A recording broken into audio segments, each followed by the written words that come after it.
Yesterday while at work we had amazing news in the world of video games, and what I would dare say is the fight against the Satan that is EA.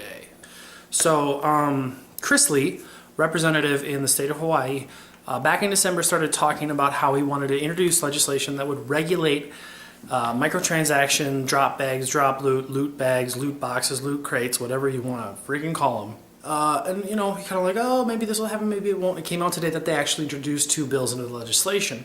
And I was kind of skeptical at first. I was like, oh, interesting, you know, but government, who knows what that actually means. Then I went and read the bills, and oh my God. And I gotta say, congratulations, Chris Lee. I now respect you. Never met you, never heard you speak, but I respect you. The 2 bills kind of, I guess they kind of cover 2 things, really, in a broad sense, and we'll get into the actual nitty-gritty of what the legislation actually says. So 1, it requires that any game that has in-game microtransaction purchases, that it states up front. So if it's sold to you physically, it has to have like a little red disclaimer warning on it saying this game contains in-game purchases. If it's sold online, it has to have that same disclaimer.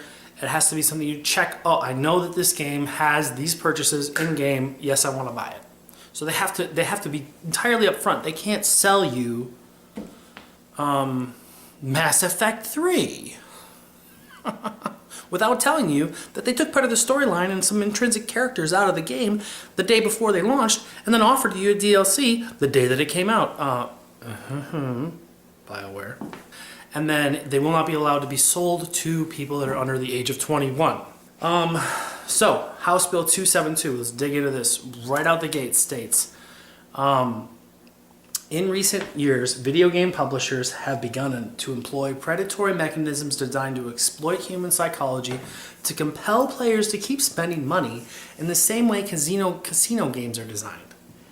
After detailing what a video game consists of, what's the criteria that has to be met for it to be considered a video game, because EA and Activision obviously have lawyers. It goes on to say, each video game subject to section 48(1)(a) shall bear a prominent, easily legible, bright red label on its packaging which reads, warning contains in-game purchases and gambling-like mechanisms which may be harmful or addictive. The next bill, 2686. Starts out with, the legislator finds that according to a 2011 study, 91% of youth between the age of 2 and 17 play video games. Games and game content are now easily accessible and may be purchased at the touch of a button through phones, consoles such as Xbox, PlayStation, personal computers, or by minors with cash through gift card purchases. It shall be unlawful for any retailer to sell to any person under the 21 years of age a video game that contains a system of further purchasing. 1, a randomized reward or rewards, or 2, a virtual item that can be redeemed to directly or indirectly receive a randomized reward or rewards. I guess this really kind of shows that the complaining that happened back with Battlefront 2, which is really kind of what pushed this thing. It's Battlefront 2 and then it's Overwatch. Overwatch, Activision Blizzard has admitted that they have made $4 billion on in-game purchases on Overwatch, which is insane. Absolutely nuts. That's just... Think of it this way. EA, as a company in 2018 is projected to do around $3.5 billion in game purchases.